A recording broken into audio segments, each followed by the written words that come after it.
ओम शांति। ओम शांति। ओम शांति। बाबा कह रहे मीठे बच्चे, जो सभी की सदगति करने वाला जीवन मुक्ति दाता है वह आपका बाप बना है। जो बाबा सभी आत्माओं को सदगति करने वाला है, जीवन मुक्ति यानी कि सुख धाम ले जाने वाला, वो हमारा पिता बन गया। तुम उनकी संतान बन गई। तो कितना नशा रहना चाहिए कि पूरा दुनिया जिसे ढूंढ रही है वो हमारा पिता बन गया। प्रश्न है, किन बच्चों की बुद्धि में बाबा की याद निरंतर नहीं ठहर सकती है? किन बच्चों की बुद्धि में बाबा की याद निरंतर नहीं ठहर सकती है? उत्तर है, जिन्हें पूरा पूरा निश्चय नहीं है, उनकी बुद्धि में याद नहीं ठहर सकती। हमको कौन सिखला रहा, यह जानते ही नहीं तो याद किसको करेंगे? जो सही पहचान करके याद करते हैं उनके ही विकर्म भी विनाश होते हैं। बाप स्वयं ही आकर अपनी और अपने घर का सही पहचान देते हैं। ओम शांति। अब ओम शांति का अर्थ तो सदैव बच्चों को याद होगा ना। ओम शांति का मतलब मैं आत्मा शांत स्वरूप हूँ। हम आत्मा हैं, हमारा घर निर्वाण धाम व मूल वतन है। बाकी भक्ति मार्ग में मनुष्य जो भी पुरुषार्थ करते हैं उनको पता नहीं कहाँ जाना है, सुख किसमें है, दुख किसमें है, कुछ भी पता नहीं। यज्ञ तप दान पुण्य तीर्थ आदि करते करते आज कितने नीचे उतर आए हैं सीढ़ी से। अभी तुमको ज्ञान मिला तो भक्ति बंद हो जाती है।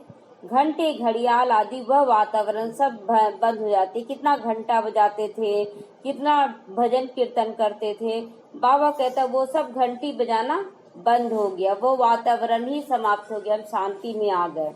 नई दुनिया और पुरानी दुनिया में फर्क तो हुआ ना। बाबा कहता नई दुनिया पुरानी दुनिया में कितना फर्क है। नई दुनिया है पावन। तुम बच्चों की बुद्धि में होना चाहिए हम सुख धाम की तैयारी में लगे हैं। सुख धाम को स्वर्ग, दुख धाम को नरक कहा जाता है। मनुष्य शांति चाहता है परंतु वहाँ कोई भी जा नहीं सकता है। बाप कहते मैं जब तक यहाँ भारत में ना आऊं तब तक मेरी सिवाय तुम बच्चे जा नहीं सकते हो। भारत में ही शिव जयंती गाई जाती है ना। निराकार जरूर साकार में आएगा। शरीर के बगैर आत्मा कुछ कर सकती है क्या? शरीर के बगैर कोई भी आत्मा कुछ नहीं कर सकती है। शरीर बगैर तो आत्मा भटकती रहती है, दूसरे तन में प्रवेश कर लेती है। कोई अच्छी आत्मा होती है, कोई चंचल होती है, लेकिन कोई तो एकदम तबाही मचा देती है। किसी के अंदर प्रवेश करने के बाद ही वो तबाही मचाती है। आत्मा को शरीर जरूर चाहिए, वैसे ही परम पिता परमात्मा को भी शरीर चाहिए ना। तो भारत में आकर क्या करेंगे? अब शरीर चाहिए, परमात्मा को भी शरीर ना हो तो भारत में आकर ही क्या करेंगे? भारत तो अविनाशी खंड है। सतयुग में एक ही भारत ही बचेगा खंड, और सब खंड विनाश हो जाएगा। गाते हैं ना आदि सनातन देवी देवता धर्म, यह लोग फिर आदि सनातन हिंदू धर्म कह देते हैं।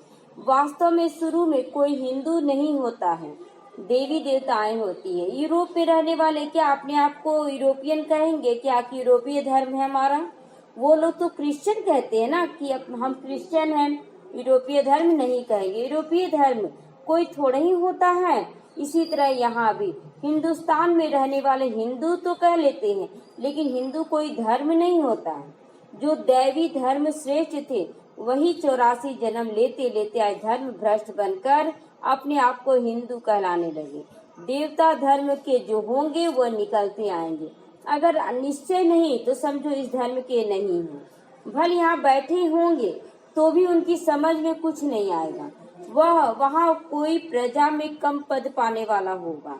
अगर यहाँ आएगा भी तो बाबा कहता वो स्कूल का नहीं होगा, यानी सतयुग में नहीं आने वाला होगा, और आएगा भी तो त्रेता के लास्ट में प्रजा में आ जाएगा।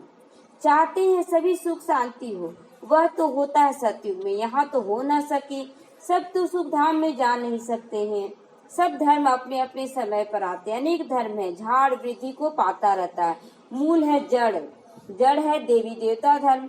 फिर उससे 3 ट्यूब निकलता है, 2 पत्ता निकलता है ना। तो यहाँ भी क्या होता है कि 2 पत्ता ब्रह्मा सरस्वती लक्ष्मी नारायण के रूप में निकलते। उसके बाद एक धर्म निकलता है, चलता है, फल आता है। उसके बाद क्या होता है कि द्वापर से 3 ट्यूब निकलता है। 3 ट्यूब का मतलब होता है 3 धर्म, बौद्धि, क्राइस्ट और इस्लामी, 3 धर्म निकलता है।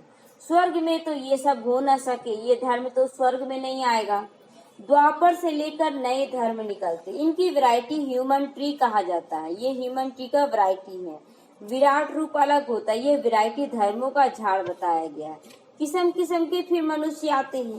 तुम जानते हो कितने धर्म भी हो चुके हैं। सतयुग में आदि में एक ही धर्म था, नई दुनिया थी। बाहर वाले तो जानते हैं भारत ही प्राचीन बहिष्ठ था। दुनिया वाले भी जानते हैं कि भारत ही क्या था, स्वर्ग था। इसीलिए अगर धर्म के मामले में कोई घूमने आता है तो भारत ही आता है। भले विदेश चल जाए घूमने के लिए, लेकिन धार्मिक स्थान सोचकर नहीं जाता है। तो बहुत साहूकार था भारत, इसीलिए भारत को बहुत मान भी देते हैं उन लोग। कोई साहूकार गरीब बनता है तो उस पर तरस भी खाते हैं। बेचारा भारत क्या हो पड़ा, सोने की चिड़िया कहलाने वाला। यह भी ड्रामा में पाठ है। कहते भी है सबसे ज्यादा रहम दिल ईश्वर ही है, और आते भी हैं भारत में। गरीबों पर जरूर साहूकारों को रहम आता है ना, इसलिए देते रहते हैं थोड़ा बहुत भी। बाप है बेहद का साहूकार, ऊंचे से ऊंचा बनाने वाला। तुम किसके बच्चे बने हो, यह नशा चढ़ाना चाहिए अपने आप को। परम पिता परमात्मा शिव की हम संतान बने हैं, जिसको ही जीवन मुक्ति दाता, सदगति दाता, शांति दाता सब कहते हैं। जीवन मुक्ति पहले पहले सतयुग में होती है। यहाँ तो जीवन बंधन है, बांधने की कोशिश किया जाता है। भक्ति मार्ग में पुकारते हैं, बाबा बंधन से छुड़ाओ। अब अभी तुम पुकार नहीं सकते। अब हम लोग पुकारेंगे कि छुड़ा दो छुड़ा दो, क्योंकि भगवान तो छुड़ाने आया ही, मिल चुका है भगवान। तुम जानते हो बाप जो ज्ञान का सागर, वही तो वर्ल्ड की हिस्ट्री ज्योग्राफी का सार समझा रहा है। तो फिर उसको क्यों पुकारेंगे कि बंधन छुड़ाओ, वो तो छुड़ा ही रहा है। नॉलेजफुल है, यह तो खुद कहते हैं मैं भगवान नहीं हूँ। ब्रह्मा कह रहे हैं कि मैं भगवान नहीं हूँ। तुम्हें तो देह से न्यारा देही अभिमानी बनाना है ना, तो सारी दुनिया को, अपने शरीर को भी भूल जाओ। यह भगवान है ही नहीं। इनको कहते हैं बाप दादा। बाप दादा यानी कि बाप और दादा मतलब भाई, दोनों रूप ये है। अब वो भी क्या है, वो हमारा परम पिता परमात्मा है, वो भी बाप और दादा मतलब ऊपर वाला दादा हो गया, ग्रैंडफादर। बाप है ऊंचे से ऊंचा, यह पतित पुराना तन है। महिमा सिर्फ एक की होनी चाहिए, उनसे योग लगाना, तभी तो पावन बनोगे, नहीं तो कभी पावन बन नहीं सकोगे। पिछाड़ी में हिसाब किताब चुकतू करके सजाएं खा कर फिर जाना होगा। भक्ति मार्ग में हम सो हम का मंत्र सुनाते हो। हम आत्मा सो परमात्मा, परमात्मा सो आत्मा, ये तो रॉन्ग मंत्र हो गया ना। परमात्मा से बेमुख करने वाला हो गया कि हम ही परमात्मा, मतलब बाप हम हैं और बाप ही बेटा भी हम हैं। तो ये तो गाली देना हो गया ना। अगर घर में भी बाप और बेटा रहे और बाप बोल दे कि हम ही बाप हैं, तो गाली किसको पड़ता है, माँ को गाली पड़ेगा ना। तो यहाँ भी हम गाली बकते आए हैं कि परमात्मा सो आत्मा, आत्मा सो परमात्मा। तो आज के बाद ये गाली हम लोगों के मुख से निकलेगा क्या? नहीं निकलना चाहिए। बाप कहते बच्चे परमात्मा सो हम आत्मा कहना, ये कितना रॉन्ग बात कहते थे। अभी तुम बच्चों को वर्णों का भी रहस्य समझाया गया है।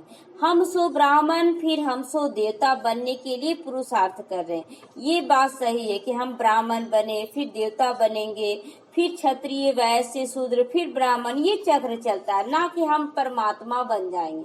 किसी भी रीति से हम परमात्मा नहीं बन सकते। फिर हम सो देवता बन जाएंगे, बनकर फिर क्षत्रिय में वर्ण में आएंगे। और कोई कोई ये सब बातें पता नहीं।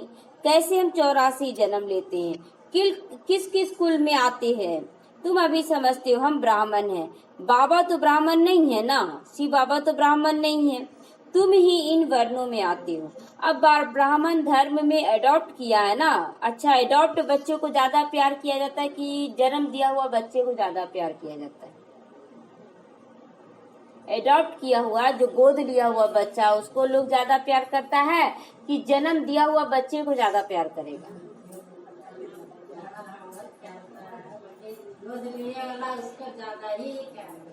गोद लिया हुआ बच्चे को ज्यादा प्यार देगा। क्यों ना? क्योंकि वो बहुत तरस की है कि हमको बच्चा नहीं है, और वो बच्चा को गोद लेती है ना तो उसको बहुत ज्यादा प्यार देगी कि नहीं, एक तो ये भी बच्चा जहाँ से आया छोड़कर आया, अब मेरे पास भी हम यही बच्चे के लिए तरस रहे थे ना, उसको डांटेगी नहीं, मारेगी नहीं, कुछ भी करे उसको स्वीकार कर लेती है। लेकिन जब खुद का बच्चा होता है ना तो वो वैराग्य नहीं रहता, उससे लगाव हो जाता मोह का। अब मोह का लगा होने के कारण उसको कभी आप डांटिएगा भी, मार भी दीजिएगा, लेकिन एडॉप्ट किया हुआ बच्चे को मारने डांटने से डरिएगा कि नहीं, हमको तो इतना मुश्किल से एक बच्चा भी मिला, उसको भी हम मारे डांटे और ज्यादा प्यार आप देंगे। और अपना जो बच्चा होता है उसमें संतुष्टि रहता है, ये तो मेरा है, इसमें कोई भी कुछ नहीं बोल सकता है। और उसमें यह हाँ लाया है तो ऐसे, तो यहाँ भी।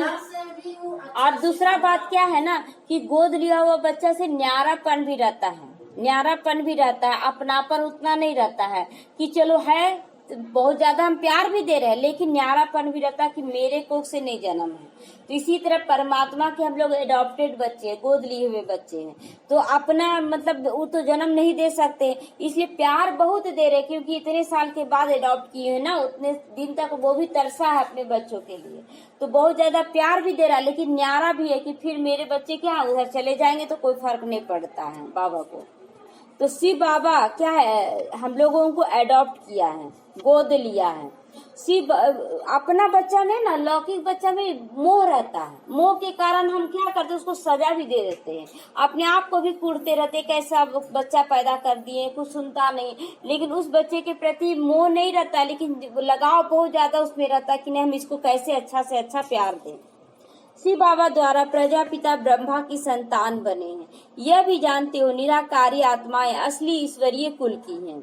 जितने भी हम निराकारी आत्माएं ईश्वरीय कुल की, निराकारी दुनिया में रहने वाली है, फिर साकारी दुनिया में आती, पाठ बजाने आना पड़ता है, वहां से हम आए हैं, फिर देवता कुल में 8 जन्म लेते हैं, फिर क्षत्रिय कुल में 12 जन्म, वैश्य कुल में 21 जन्म, इसी तरह शूद्र कुल में 42 जन्म।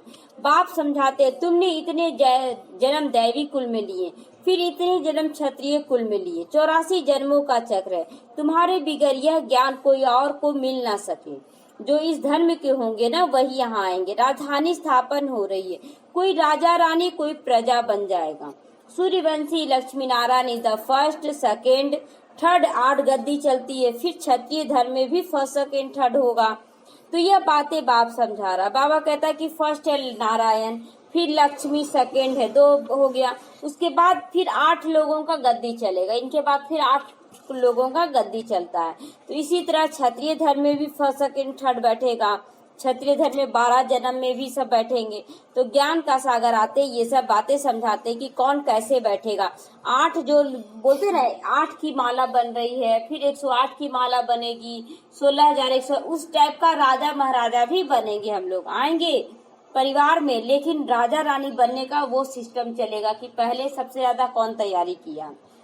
तो कितने प्रकार के भक्ति मार्ग में हम धक्के खाते थे। अब रात खत्म होकर दिन होने वाला है, आराम ही आराम मिलने वाला। एक माता समझा रही थी किसी को, बहुत दुखी वो आत्मा है, बहुत दुख में है, उसका सोचिए कि उसका पूरा परिवार ही लगता है ना कि दुख में, वो ब्राह्मण कुल की है, तो सब आत्माएं विकार के कारण दुखी और कोई दुख नहीं है।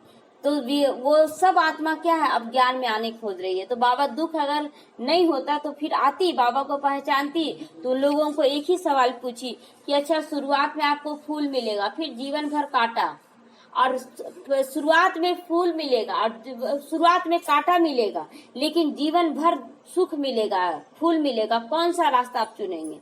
तो बोले कि नहीं, शुरुआत में कांटा मिल जाए लेकिन बाद में हमको फूल मिलना चाहिए। तो वो बोली कि नहीं, हम एक्सेप्ट करते, अब जो होगा सो एक्सेप्ट करते। तो उसी समय से उसका क्या हुआ कि सुख का दिन शुरू हो जाता है, जिस दिन वो स्वीकार कर लेती है। क्योंकि शुरुआत में क्या होता, दुनिया वालों का बहुत तरह का टॉर्चर होता, बाबा पर भी टॉर्चर हुआ, लेकिन बाबा क्या बोला, नहीं हमको सतयुग में जाना है। तो इसीलिए बाबा कहता है कि शुरुआत में भले धक्के खाएं, लेकिन फिर बाद में आराम ही आराम मिल जाएगा। कोई हंगामा नहीं वहाँ पर, यह ड्रामा बना हुआ। भक्ति कल्ट में ही बाप आते हैं, सबको वापस जरूर जाना, फिर नंबरवार उतरते। क्राइस्ट आएगा, फिर उनके धर्म वाले आते रहेंगे। अभी देखो क्रिश्चियन लोग कितने हो गए हैं। क्राइस्ट हो गया क्रिश्चियन धर्म का बीज। इस देवी देवता धर्म का बीज है परमपिता परमात्मा।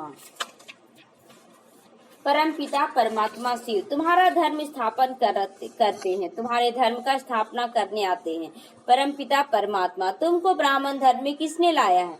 बाप ने अडॉप्ट किया है, तो उनसे छोटा ब्राह्मण धर्म हुआ।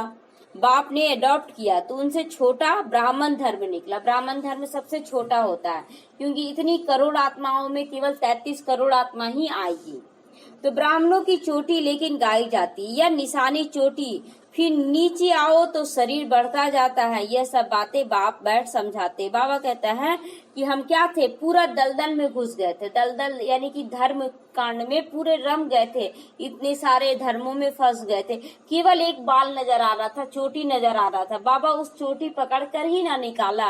हम लोगों को कोई रास्ता दिख नहीं रहा था कि कहाँ जाए, कैसे अब सुख का दिन आएगा, कोई रास्ता समझ में। अब तब तक बाबा क्या किया, चोटी पकड़ के दलदल से बाहर निकाला। तो जो कल्याणकारी बाप है वही आकर भारत का कल्याण करते हैं। सबसे अधिक कल्याण तुम बच्चों का ही करते हैं। तुम क्या से क्या बन जाते हो, तुम अमर कुल के मालिक बन जाते हो, अमर लोक यानी देवी देवता बन जाते हैं। अभी तुम काम पर जीत पाते हो, वह काली मृत्यु वहाँ नहीं होती। मरने की बात नहीं है यहाँ पर, बाकी केवल शरीर बदली होगा वहाँ। जैसे सर्प अपना खाल उतारते जाता है, एक तरफ से सर्प क्या होता है ना, खाल उतारते जाता है, दूसरी तरफ उसका खाल तैयार हो जाता है। तो दुख की बात तो नहीं, यहाँ भी तुम इसी तरह खाल उतारोगे और नई दुनिया में नई खाल लोगे। यहाँ पर भी बाबा यही गारंटी दे रहा है कि यहाँ भी हम लोग जब ये खाल छोड़ेंगे, ये शरीर छोड़ेंगे, तो इसी ढंग से छोड़ेंगे कि हम वो शरीर धारण करने जा रहे हैं। सत्युग को कहा जाता है गार्डन ऑफ फ्लावर्स। को कभी कोई कुवचन वहाँ नहीं कोई बोलता, कड़वा बोली वहाँ नहीं कोई बोलता। इसलिए यहाँ से ही तैयारी करना कि हमारे मुख से केवल सुवचन ही निकले, अच्छे बोल ही निकले। यहाँ तो है ही कुसंग, माया का संग है ना, इसीलिए इसका नाम ही रौरव नरक है। जगह पुरानी होती है तो म्यूनिसिपैलिटी वाले पहले से ही खाली करा देते हैं। बाप भी कहते हैं कि ये दुनिया विनाश होने वाली है, इसलिए तुम खाली करके सेफ स्थान में पहुंच जाओ। हम लोग पहुंच गए ना सेफ स्थान में, बाबा निकाल लिया ना, बाबा की गोद में आ गए। ज्ञान से सदगति हो जाती है। राजयोग अभी सिखला रहा बाबा, एक जगह बैठा कर क्या कर हम लोगों को राजयोग का शिक्षा दे रहा है। एक तरफ विनाश लीला शुरू हो रहा है। भक्ति में कुछ भी नहीं है। हाँ, जैसे दान पुण्य करते हैं तो अल्पकाल के लिए सुख मिल जाता है। राजाओं को भी सन्यासी लोग वैराग्य दिलाते हैं ना, यह भी कागविष्टा के समान सुख है, सन्यासी बोलते थे। अभी बाबा कहता है तुम बच्चों को तो बेहद का वैराग्य सिखाया जा रहा है, पूरी दुनिया से, यहाँ तक कि अपने शरीर से भी वैराग्य लेते आओ, क्योंकि इस दुनिया का क्या हो रहा है, एक एक चीज विनाश हो जाएगा। अब सुख धाम को याद करो, फिर वाया शांति धाम आना है, अपना घर आना है।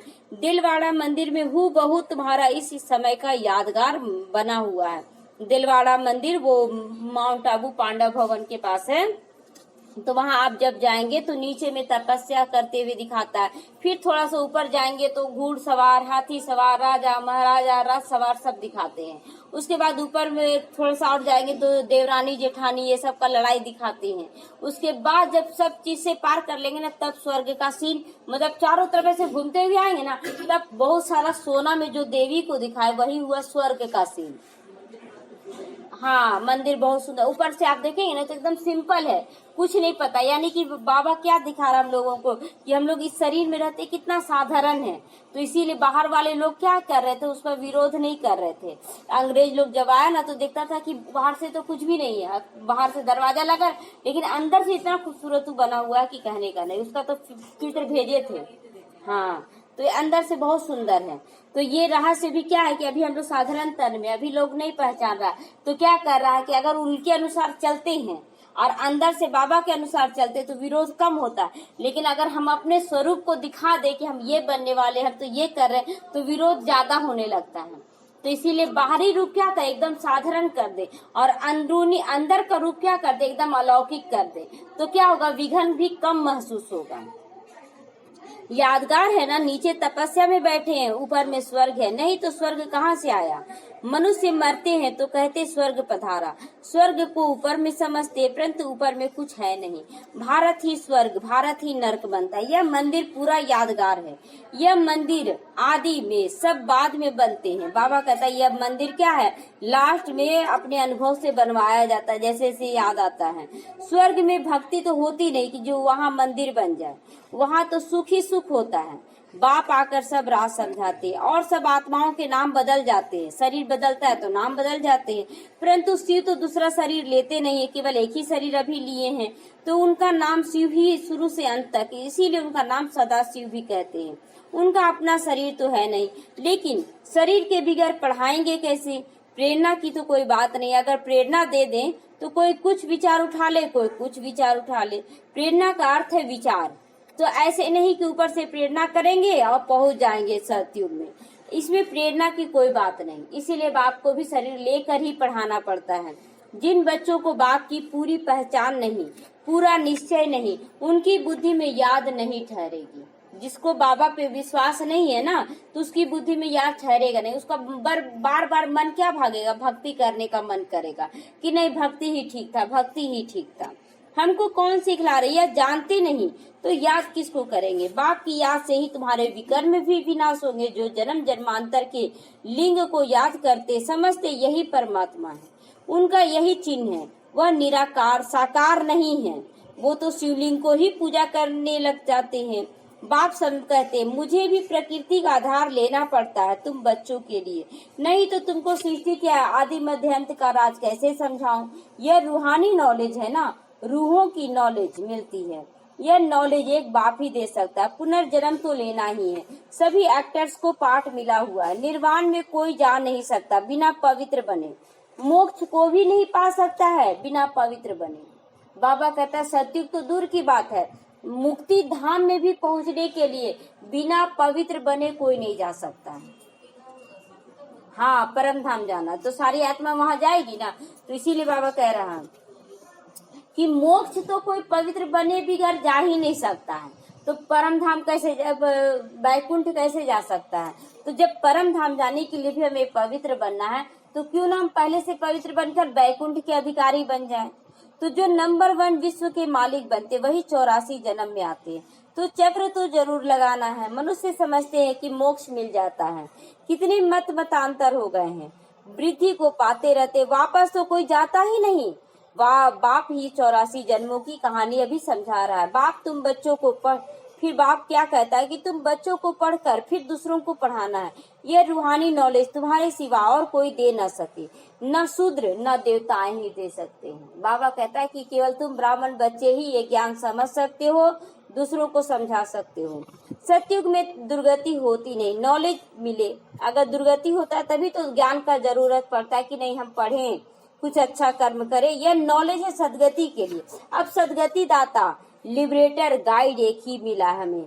सदगति दाता, दुखों से छुड़ाने वाला लिबरेटर, और गाइड यानी रास्ता दिखाने वाला। सिवाय याद की यात्रा की कोई पवित्र बन नहीं सकता। सजाएं बहुत फिर खानी पड़ जाएगी। इसका भी एक उदाहरण है, कल ही एक उदाहरण हुआ प्रैक्टिकल में कि बच्चे लड़ रहे थे।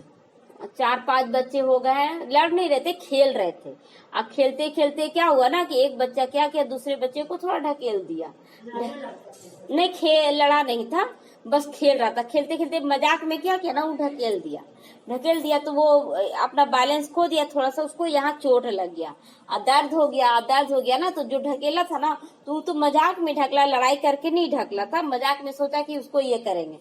तो क्या किया ना कि वो जो ढकेला था उसको डर पैदा हो गया, कहीं कोई हमको डांटे नहीं। वो भाग कर ऊपर आ गई तो डरने लगी। दिन भर बता नहीं सक रही है कि हाँ हम गलती किए हैं, और डर से क्या कि दिन भर रोते रह गई, अकेले रोते रह गई। और नीचे फिर कुछ बोली नहीं, कोई भी उसको बड़ा कोई भी बोला नहीं उसको। दिन भर रोते रही, बताई नहीं। फिर कितना भी बोल रही, जाओ माफी मांग लो, सब ठीक हो जाएगा, कुछ नहीं हुआ। अरे हंसी मजाक में हो गया, तो भी वो डर इतना था ना कि वो जा ही नहीं रही है। और उसके बाद जब शाम हुआ, फिर उसको देखे कि बहुत ज्यादा रो रही है, तो उठाए, प्यार दिए, उसको बोले कि कुछ नहीं हुआ है। उसको इतना डर क्या, फिर गई तो नीचे, तो फिर थोड़ा सा समझाई कि देखो ऐसे नहीं करना चाहिए। उसके बाद फिर से अच्छा से हो गई। तो उससे क्या सीख मिला क्या सीख मिला इस कहाँ और हाँ और देखिए सबसे पहला कि देह भान में हम लोग से गलती हो ही जाता है। देह भान होने के कारण अगर दूरी बना के रहती आत्मिक स्थिति में तो वो गलती नहीं करती। तो पहला ये। दूसरा क्या है कि हम लोगों को यहाँ आने से डर क्यों लगता है? बहुत बच्चे यहाँ आने से क्यों डरते? यहाँ आने से धारणा बहुत करना पड़ेगा। धारणा करना पड़ेगा तो पहले, हालांकि उसको सजा बहुत मिल रहा है, भक्त बाबा को पास नहीं पहुंचने के कारण बहुत सजा है, लेकिन वो सजा भोगने के लिए तैयार है, लेकिन बाबा की गोद लेने के लिए तैयार नहीं। उसी तरह वो बच्चा एक बार अगर माफी मांग लेती तो दिन भर उसका अच्छा बीत जाता। एक बार थोड़ा डांट ही खाना पड़ता। डांट क्या होता? कुछ नहीं, लेकिन डांट का डर था, तो जिसके कारण वो दिन भर अपना बर्बाद कर ली रोते रोते। तो शाम को जब हुआ तब फिर उसको लगा कि नहीं अब जाना चाहिए, जब प्यार मिला जाना चाहिए, बाबा का टचिंग आया। तो हम लोग भी बच्चे क्या करते, जब ज्यादा दुखी हो जाते, बहुत ज्यादा बेचैन हो जाते, तो कोई ना कोई आत्मा आती है, समझाती है कि यहाँ आओ तो अच्छा लगेगा। तब वो आत्मा पहुंचती है, और पहुंचने के बाद, आने के बाद महसूस होता है कि हम पहले से आ जाते तो अच्छा रहता। तो यही कहानी। देखिए जीवन का हर एक पल है ना, बहुत अच्छा रहस्य छुपा हुआ है, लेकिन हम लोग केवल लौकिकता के रूप में देखते, खत्म कर देते। उससे सीख लेना है। तो उस बच्चे को फिर समझाया कि अगर तुम सुबह माफी मांग लेती तो तुम्हारा दिन भर तो अच्छा गुजरता, लेकिन अगर तुम दिन भर अपने आप को सजा देती, जो भी है उसको क्या मतलब है, लेकिन आप अपने ज्ञान को पहले धारण कीजिए। बड़ा यहाँ भी तो हम लोग इतने सारे बच्चे, हम लोग इतना दिन पर पहुंचे, कोई जल्दी पहुंचा, कोई देर से पहुंचा, कोई जल्दी धारणा कर लिया, कोई देर से धारणा किया। तो यहाँ भी तो वही कहानी आ रहा ना। तो सजाएं तो जरूर खानी पड़ेगी। बाबा क्या बोला, परम धाम ले जाएंगे तो भी हम तुमको पवित्र बनाकर ही ले जाएंगे, तो सजा तो खाना पड़ेगा, पद भी भ्रष्ट हो जाएगा। तो बाबा कहता सबका हिसाब किताब चुप होना ही है। तुमको तुम्हारी ही बातें समझा रहे हैं, तुम्हारी बातें ना समझा रहा है बाबा, लौकिकता में भी लाकर। और धर्मों में जाने की क्या पड़ी है तुमको, और जगह जाने की क्या जरूरत है, जब सब कुछ यहाँ समझाया जा रहा है। तो भारतवासियों को ही ये नॉलेज मिलती है। बाप भी भारत में आकर 3 धर्म स्थापन करते हैं। कौन कौन सा धर्म स्थापन करते हैं बाप?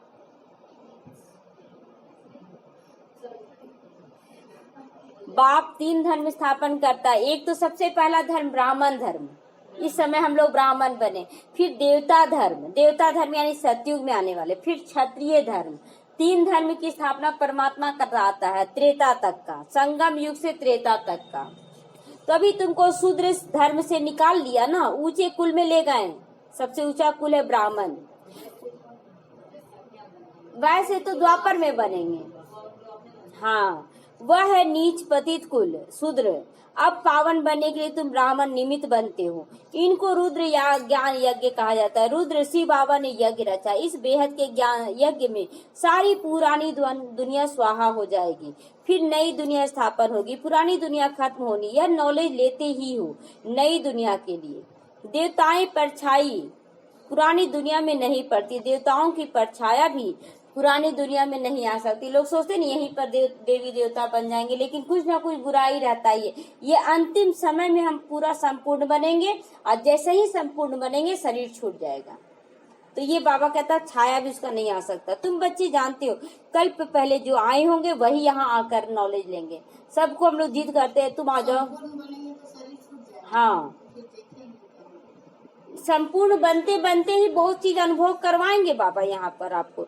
लेकिन संपूर्ण जिस समय बन जाएंगे ना, उस समय अलौकिकता का अनुभव होने लगेगा। उस समय आप महसूस करेंगे। अभी नया है ना, जैसे अभी हम लोग आए तो इतना न्यारा प्यारा अनुभव होता है इतना ही समय में कि लगता दुनिया इतना दुख में और हम लोग हैं बहुत सुख में। तो यहाँ तो अनुभव हीरे जैसा जन्म है, ये हम लोगों का ये हीरे जैसा जन्म है। लेकिन अभी हम लोग पहचान नहीं पाने के कारण थोड़ा थोड़ा दुख अनुभव हो जाता है। ये यहाँ जैसा सुख तो कभी मिलेगा ही नहीं। सबसे पहली बात कि माँ बाप, जैसे माँ बाप का पालना जो बच्चों को मिलता है, तो माँ बाप जैसा पालना मिलता है, जैसे जैसे वो बड़ा होने लगता है, शादी हो जाता है, शादी के बाद कितना जिम्मेवारी बढ़ा, उसके बाद बच्चों में फंस जाता, बच्चे अपने हो जाते तो और ज्यादा जिम्मेवारी बढ़ गया। लेकिन जब माँ बाप के पास बच्चे कुमारे रहते हैं, कोई चिंता फिकर तो नहीं रहता है। तो ये हीरे जैसा जन्म है जिसमें परमात्मा सारी चिंताओं को समाप्त कर देता है। लेकिन संपूर्ण बनकर जब हम लोग सतयुग में जाते हैं ना, तो सतयुग त्रेता हमारे लिए है ना, वो भी है ना स्वर्ण युग है, उसमें भी दुख नहीं होगा। तो ये सुख यहीं से स्टार्ट हो गया ना, 21 जन्म में एक जन्म ये हो गया। तो इस जन्म में कुछ साल लगता चुकता करने में। नंबर वार पुरुषार्थ अनुसार पढ़ाई पढ़ेंगे, लेकिन मनुष्य यहाँ ही शांति चाहते हैं। अब आत्मा तो शांति धाम की रहने वाली, बाकी यहाँ शांति कैसे हो सकती है? इस समय तो घर घर में अशांति, रावण राज्य है ना। सतयुग में बिल्कुल ही शांति का राज होता है, एक धर्म एक भाषा होती है। अच्छा, मीठे मीठे सीखी लदे बच्चों प्रति माता पिता बाप दादा का याद प्यार और गुड मॉर्निंग। रूहानी बाप की रूहानी बच्चों को नमस्ते। हम रूहानी बच्चों की ओर से रूहानी माता पिता बाप दादा की याद प्यार गुड मॉर्निंग और नमस्ते नमस्ते। धारणा के लिए आज मुख्य सारे, इस पुरानी दुनिया से बेहद का बैरागी बनो। अपने देह को भी भूल कर शांति धाम सुख धाम को याद करना। निश्चय बुद्धि बनकर याद की यात्रा में रहो। हम सो का मंत्र समझ में आ गया। अब हम ब्राह्मण से देवता बनने का पुरुषार्थ करना है, सभी को इसका अर्थ समझाना है। हम सो का अर्थ क्या हुआ कि हम ही शूद्र से ब्राह्मण बनते, ब्राह्मण से देवता बनते, ना कि हम आत्मा से परमात्मा बनते। बाप कभी बेटा या बेटा कभी बाप नहीं बन सकता, उस दोनों अपना अपना जगह में। वरदान है 3 सेवाओं के बैलेंस द्वारा सभी गुणों की अनुभूति कराने वाले गुण मूर्त भवा। बाबा कहता 3 सेवा, मनसा वाचा और कर्मना। जो बच्चे संकल्प बोल और कर्म द्वारा सेवा में तत्पर रहते वही सफलता मूर्त बनते। तीनों में ही मार्क्स समान मिलते हैं।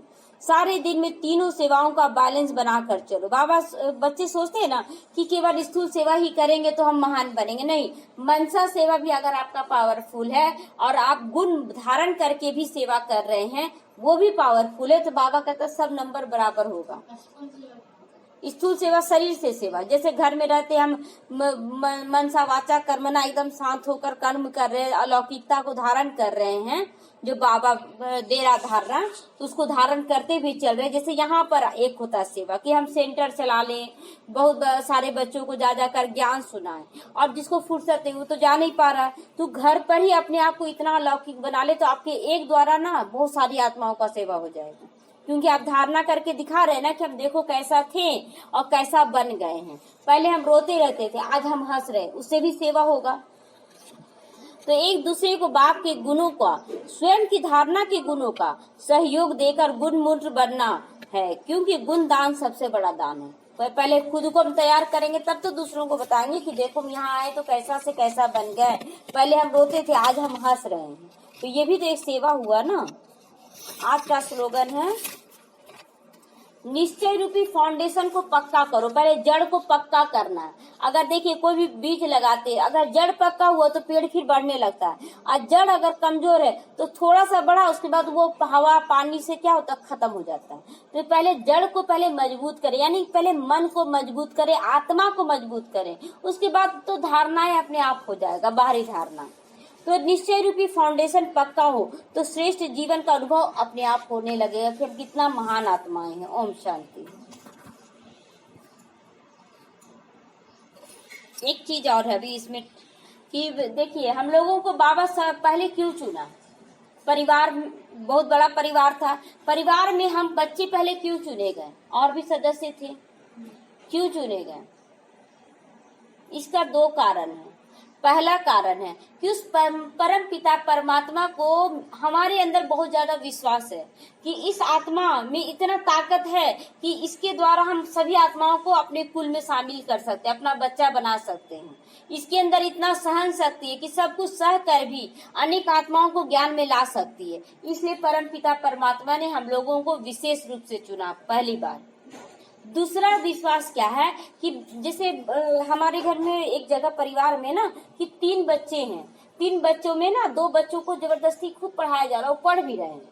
अब तीसरा बच्चा क्या है कि पढ़ने में बहुत तेज है, लेकिन एकदम पढ़ना नहीं चाह रहा भी, लेकिन उसके दिमाग में पूरा सब कुछ याद है, जो पढ़ाती ना वो सेकंड में कैच कर लेती है, वो छोटी बच्ची है। और 2 बच्चा को पढ़ाया जा रहा है, वो पढ़ भी रहा माँ बाप का बात मानकर, लेकिन उसमें धारणा उतना नहीं हो रहा। और जो बच्चा नहीं पढ़ रही है ना, वो जो धारण कर ले रही है ना, वो कभी भूलती ही नहीं, इतना उसके अंदर पक्का है। तो इससे क्या सीख मिला? इससे भी सीख मिला क्या सीख मिला कि देखिए जो आत्माएं नहीं आ पाई हैं ज्ञान में, उन लोग भी आएगी, पूरा परिवार का सदस्य आएगा, लेकिन परमात्मा को ये विश्वास है ना कि वो आत्माएं जो सेकंड में आकर पूरा धारणा कर लेगी। और हम बच्चे थोड़ा कमजोर थे, हम लोगों को ज्यादा पालना की जरूरत थी, तो इसीलिए परमात्मा ने हमें चुन लिया कि नहीं, इसको ज्यादा प्यार का जरूरत है, ये बहुत ज्यादा कमजोर हो चुका है, तो इसीलिए हम लोगों को पहले चुन लिया और हम लोगों को चुनकर मजबूत बना रहा है। उन आत्माओं के अंदर एक सेकंड में क्या होगा, सारा धारणा ले आएगा, समाने का भी शक्ति, सहन करने सब। तो दो कारण हुआ, पहला चुनने का और उन लोगों को बाद में चुनने का, तो दोनों अपनी रीति से क्या हो गए, महान हो गए ना, दोनों अपनी रीति से महान है। इसलिए कभी भी अपने आप को ये नहीं समझे कि हम लोग कमजोर हैं, हम लोग खराब हैं, ये भी नहीं सोचना है। एक तरफ अपने आप को विशेष समझना है, दूसरी तरफ उन लोगों को भी विशेष समझना है, किसी को कमजोर आज के बाद ना समझे। ओम शांति।